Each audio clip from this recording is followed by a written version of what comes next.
Seguimos con la doctora Carolina Corcho y con nuestro gran periodista internacional Fabio Monroy, quien fue el que organizó esta reunión. No sobra reconocerle a Fabio Monroy que en la premiación de fin de año del 2024 se llevó en la premiación de la Agencia Mundial de Prensa en España. Se llevó 3 galardones de la Agencia Mundial de Prensa.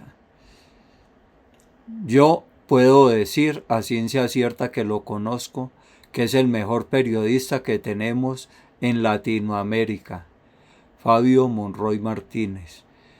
Y ahí donde lo ven, es uno de los galardones fue en organización de eventos internacionales. O sea, ese amigo mío, mi compañero de trabajo Fabio Monroy, la saca del estadio. Él es el mejor periodista que hay en temas internacionales.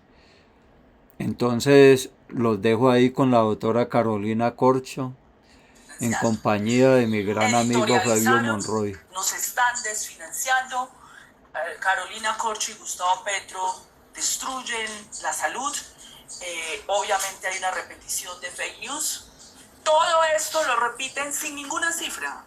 ¿Cómo así que no le vamos a exigir a quienes están planteando que los colombianos tenemos que dar más plata para cumplir con un derecho fundamental en el marco legal actual? Oigan a Que no eso. presenten un solo dato, que baste solo con un editorial, solo a pulso, para que los acostumbrados a robarse en los dineros de la salud de todos los colombianos a pulso, porque son la oligarquía, porque son los corruptos que están en el poder. Para pedir más plata, y que eso no es la primera vez que se da en Colombia, porque en el año 2011 la Superintendencia de Industria y Comercio sancionó a las EPS de ASEMI por manipulación de cifras, mostrando sobrecostos de medicamentos para poder pedir más plata, y eso nunca se corrigió, ni en los gobiernos del presidente Santos, ni de Duque, ni en los 6 años que tuvo el exministro Alejandro Gaviria, hoy defensor acérrimo, sin cifras. Una discusión sin datos, simplemente nos tienen que creer porque nosotros somos nosotros y porque nosotros decimos que la UPC es insuficiente bajo presunciones ideológicas genéricas. Es que nos deben dar más plata porque el envejecimiento aumenta, porque aumentan los precios. Sí, pero eso no puede ser genérico. Porque los colombianos son unos tontos que no investigan. Porque cuántas personas en envejecimiento se han enfermado, y eso es lo que no presentaron. Porque el pueblo nos cree todas las mentiras que le decimos. Le facturaron al sistema de salud un paciente que trasladaron 15.000 veces en una ambulancia en un año. Lo que presentaron fue atenciones de 23.000 personas fallecidas posterior al fallecimiento.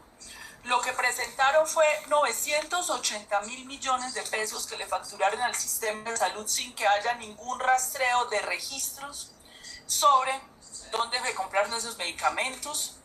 Lo que registraron ellos y documentaron, porque esto lo documentaron las propias EPS, es que la nueva EPS, bajo el control del uribismo, de sectores conservadores, de sectores de cambio radical, muestran que hubo un aumento de gastos de 14 billones a 24 billones, pero el revisor fiscal no firmó. No les llama la atención que el revisor fiscal ni siquiera firme, porque dice: yo no me comprometo. No se quiso hacer responsable de ese robo. Es serio, es moral, es decente que un sistema de salud, que el erario se maneje de esa manera, que se maneje a discrecionalidad, que eso no sea una pregunta de investigación, que eso no sea sometido a debate y a discusión pública como debe ser. Y eso es lo que pasa. ¿Y qué pasa después? Nosotros yo he sido consultora de la Corte Constitucional en materia de política pública de salud. En los últimos, desde el año 2008, que la Corte Constitucional reconoció la crisis, fue la Corte, en el año 2008. Y la Corte crea la Comisión de Seguimiento de la Sentencia T760, donde estamos organizaciones médicas de pacientes de la sociedad civil como peritos técnicos del juicio y el litigio de la Corte contra el Estado y el gobierno colombiano por el incumplimiento frente al derecho a la salud.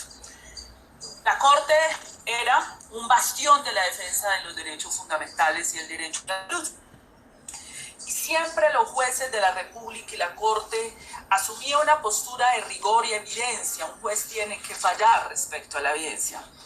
Llama la atención el último auto de la Corte Constitucional, donde la Corte Constitucional en su comunicado respecto a la discusión de la suficiencia de los recursos y la financiación de la salud de la UPC plantea lo siguiente. La Corte dice: debemos reconocer que no hay confiabilidad de los datos ni validez de los datos para el cálculo de la UPC. Primer párrafo. Siguiente párrafo.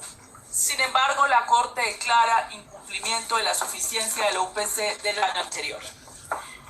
¿Hay coherencia lógica en ese planteamiento? ¿Qué pasa en el Tribunal de Justicia? En el máximo Tribunal de Justicia de la Corte, porque exigimos por lo menos coherencia lógica. No hay coherencia lógica entre decir que no hay datos, pero luego volver a repetir es insuficiente. Esto no puede ser aojímetro, ideológico. Esto es la vida de los colombianos, es el erario y los aportes de los colombianos.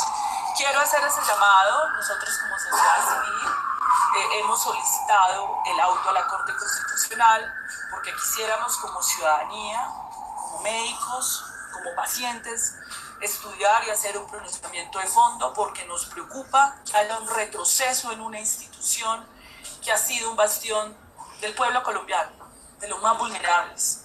Una Corte Constitucional es el bastión de los derechos fundamentales de los más desvalidos de este país. No puede convertirse en un escenario de defensa de los poderes.